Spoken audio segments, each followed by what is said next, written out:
Mdhamini wa klabu ya Simba Mohamed Dewji ama Mo, inaonekana ni kama vile yeye ameunga mkono barua ambayo imetolewa na mwenyekiti wa bodi ya wakurugenzi kwa maana ya Crescentius Magori, ambayo inapinga mkutano ambao umeitishwa na mwenyekiti wa wanachama kwa upande wa Simba Murtaza Mangungu. Na hii ni kupitia ukurasa wake wa mtandao wa kijamii wa Instagram. Katika upande wa Insta story, Mo Dewji ameposti barua hiyo ambayo imetolewa na klabu ya Simba, na kisha baada ya hapo akawa ameambatanisha na picha ambayo inamuonesha anacheka sana, lakini pia inamuonesha picha nyingine akiwa ni mtu ambaye kama yuko serious hivi, na kuna picha nyingine ambazo zimefuatia huko mfululizo. Kipi ni kipi? Ni kuhusiana na hiyo barua ambayo imepinga mkutano ambao umeitishwa huko Bunju na mwenyekiti katika upande wa wanachama Murtaza Mangungu, ambapo mwenyekiti wa bodi ya wakurugenzi wa klabu ya Simba Crescentius Magori, yeye anasema kuwa mkutano huo sasa ambao ni halali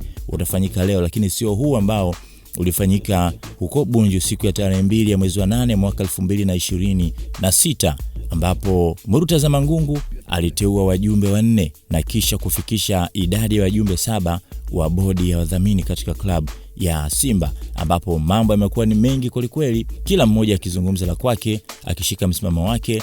Watu sasa hawaelewi nini ni nini, mashabiki wanabaki njia panda, wao upande gani? Wapo ambao tayari wamekwisha kuanza kuimba kwamba hawamtaki Mangungu, lakini pia wapo ambao wao wanaamini kuwa Mangungu yuko sahihi kwa sababu yeye ndiye yuko katika upande wa umiliki wa 51% za klabu hiyo. Binafsi na mtazamo gani katika hiki ambacho umekiposti Mo Dewji? Nani sasa atashinda kati ya upande wa wanachama ama upande wa bodi wa kurugenzi? Weka komenti yako hapo chini.